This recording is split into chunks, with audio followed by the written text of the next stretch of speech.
Hey, you guys, Mary here, and we're going to talk today about writing content step by step, how to write content for your WordPress website. So let's get started right now.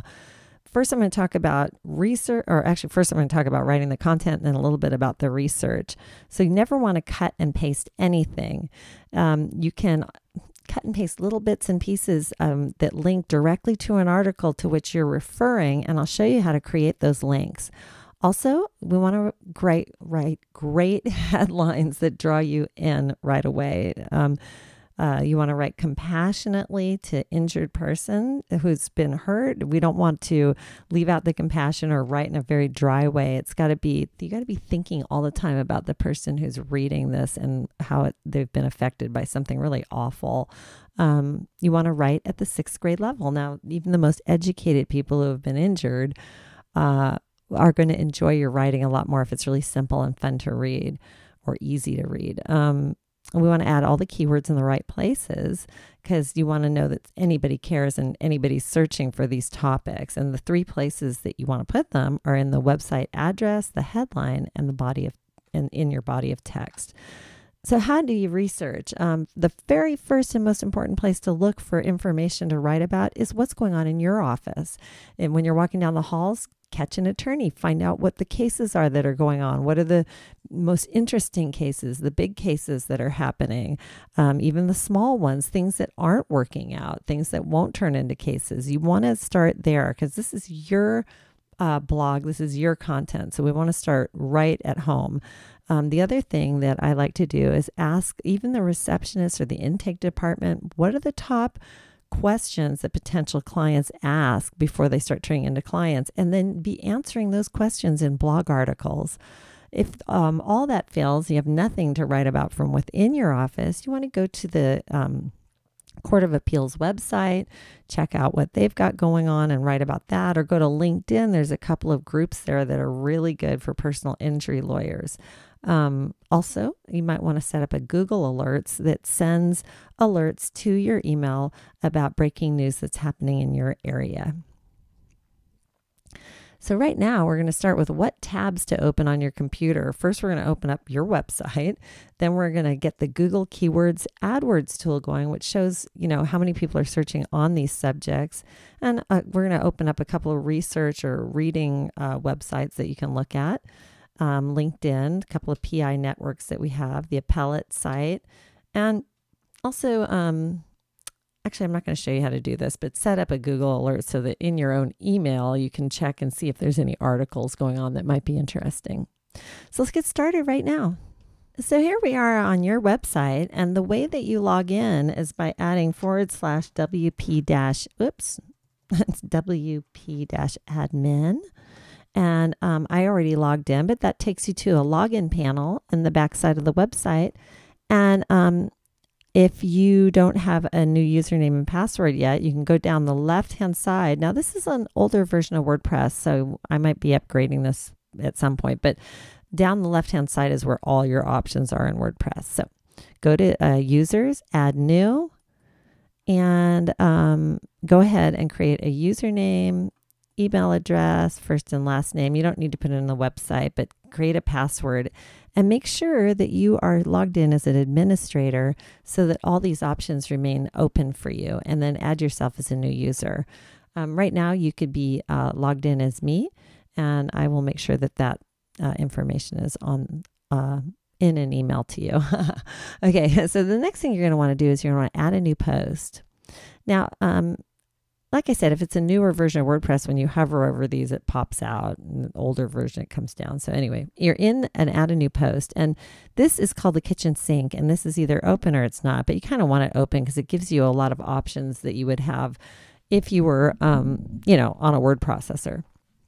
So you want this open. The next thing you want to open up is your Google Keywords AdWords tool. And you just go to Google and stick in Google Keywords AdWords tool, and that'll take you here.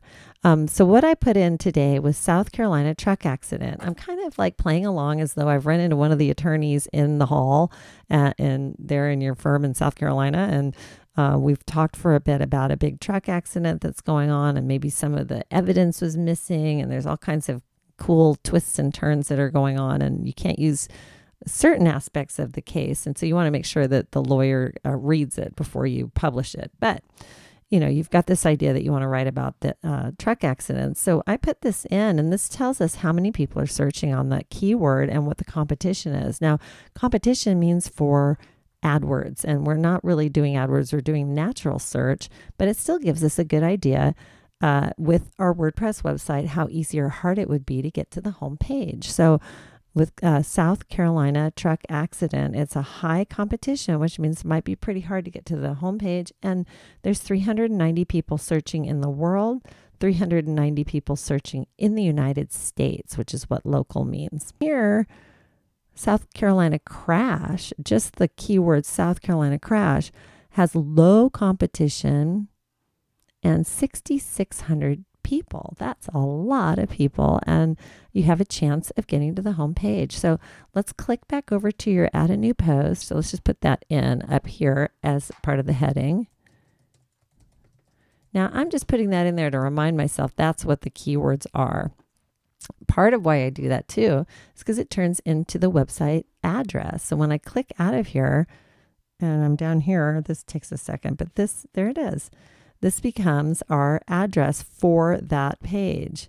So it's got the keywords in the URL. And if you wanted to change it, you could edit there and change it out, click OK, and then also you would publish it at that point. But you don't want to publish it until you're ready. You can also save a draft, which keeps it saved in the website, which is really important. So now what you want to do is craft a wonderful headline that really speaks to somebody. Great way to know how to do that is also by interviewing intake or the receptionist about the kind of state of mind people are calling in and what they're asking for when they first call you guys. But scared could be so like, it gets the compassion in there. And then the next place you have to have it is in the body of text, South Carolina. The next thing you want to do is have another headline with the same keywords in it. And this is really important. It's weird and redundant, but it's important to Google.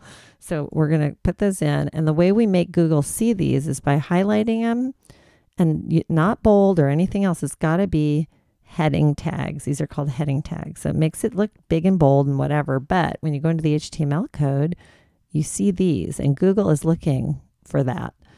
So then down here, let's see, you might hit a hard return. So then down here, you're going to want one more quick small paragraph right here about what happened with, again, the keywords, and they don't have to be in order. They can be in any order you like. And then it's really important to have a call to action. Oh, I'm sorry. We also have to add blog. We want to put this in the blog. We want it in as many categories as pertain. And if there isn't a category yet that you see here about whatever you're writing about, including your name, which should be in here, add a new category, put your name in, put in anything you can, because it helps us be able to organize the site. Save this again as a draft. And then I want to show you what it looks like. So we'll preview it. And there it is.